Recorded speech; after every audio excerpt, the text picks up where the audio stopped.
அரியலூர் மாவட்டம் செந்துறை ஒன்றியம் குன்னம் சட்டமன்ற தொகுதிக்கு உட்பட்ட அங்கனூர் கிராமத்தில், எனது சொந்த கிராமத்தில் தற்போது வாக்களித்தேன். திராவிட முன்னேற்றக் கழகத்தின் தலைமையிலான மதசார்பற்ற முற்போக்கு கூட்டணி தமிழ் மக்களின் யோகோபித்த நல்ல ஆதரவுடன் மகத்தான வெற்றியை பெறும் என்று பெரிதும் நம்புகிறேன்.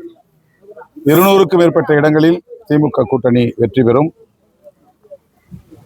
அறுதி பெரும்பான்மையுடன் திராவிட முன்னேற்றக் கழகம் தனித்து வெற்றி பெற்று ஆட்சி அமைக்கும். தமிழ் மண்ணில்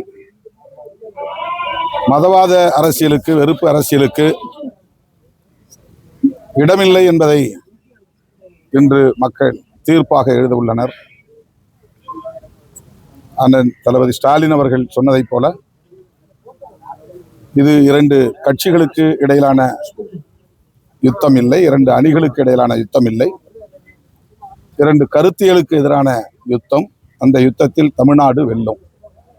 மீண்டும் தளபதி முத்துவேல் கருணாநிதி ஸ்டாலின் அவர்களின் திராவிட முன்மாதிரி ஆட்சி மலரும். சமூக நீதி தழைத்தோங்கும்.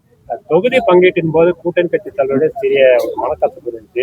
அந்த மனக்கசப்பு இந்த வெற்றியை பாதிக்கும் நினைக்கிறீங்களா? அதெல்லாம் வெறும் யூகங்கள் தான். தேர்தல் நேரத்தில் பேச்சுவார்த்தை நடக்கிற போது இது போன்ற முரண்பாடுகள் அல்லது கருத்து மாறுபாடுகள் வருவது இயல்பான ஒன்றுதான். ஆனால் அது கூட்டணியை எந்த வகையிலும் பாதிக்காது. ஒப்பந்தம் கையெழுத்தான பிறகு நாங்கள் அனைவரும் ஒரே சக்தி தான். பேச்சுவார்த்தை நடக்கிற போது தனித்தனி கட்சிகளாக நாங்கள் பேசினாலும், எங்களுக்கான இடங்கள் குறித்து உரையாடினாலும், அதன் பின்னர் நாங்கள் ஒரே அணியாக, ஒரே சக்தியாக நின்று களமாடி இருக்கிறோம். கட்டுக்கோப்பான கூட்டணி, பலம் வாய்ந்த கூட்டணி. எங்கள் கூட்டணி வெற்றி பெறுவதற்கு எங்கள் கூட்டணி பலம் முதன்மையான ஒரு அம்சம். இரண்டாவது, இந்த கூட்டணி கொள்கை சார்ந்த கூட்டணி என்கிற நன்மதிப்பும் மக்களிடையே இருக்கிறது. அது எங்களுக்கு ஒரு கூடுதல் பலம். மூன்றாவது, கடந்த 5 ஆண்டுகளாக திராவிட முன்னேற்றக் கழக அரசு பல்வேறு புதிய திட்டங்களை அறிவித்து வெற்றிகரமாக நடைமுறைப்படுத்தி இருக்கிறது. குறிப்பாக பெண்களை மையப்படுத்தி பெண்களை மேம்படுத்துவதற்கான பல திட்டங்கள். பள்ளி பெண் குழந்தைகளுக்கு புதுமை பெண் திட்டம், ஆண் பிள்ளை பெண் பிள்ளைகள் இருவருக்கும் சேர்ந்து நான் முதல்வன் திட்டம், மகளிர் விடியல் பயணம், மகளிர் உரிமை தொகை என்று பெண்களை மேம்படுத்துவதற்கான, வலிமைப்படுத்துவதற்கான பல திட்டங்களை தீட்டி வெற்றிகரமாக நடத்தி இருக்கிற அந்த சாதனை எங்களுக்கு மேலும் பலம் சேர்ப்பதாக இருக்கிறது. எங்களை எதிர்த்து நிற்பவர்களுக்கு இடையில உண்மையில் ஒருங்கிணைப்பு இல்லை, ஒற்றுமை இல்லை.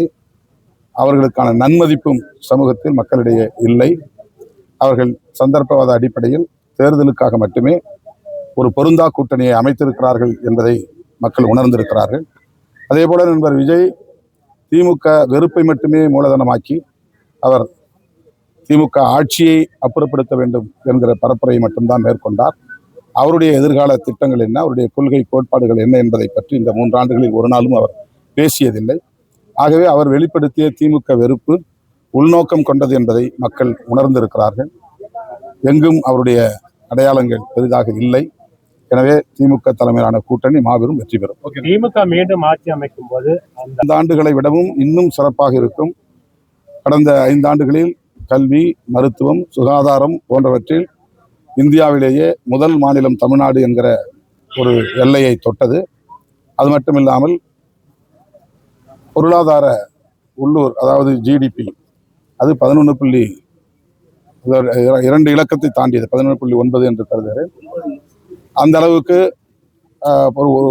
உள்ளூர் உற்பத்தி, ஒட்டுமொத்த உற்பத்தியின் சதவீதத்தை உயர்த்தக்கூடிய அளவுக்கு பொருளாதாரத்திலும் மேம்பட்டு இருக்கிறது இந்தியாவில் இந்த மாநிலம். அப்படிப்பட்ட வளர்ச்சியை நாம் மேலும் உறுதிப்படுத்துவோம் என்று முதலமைச்சர் கூறியிருக்கிறார்.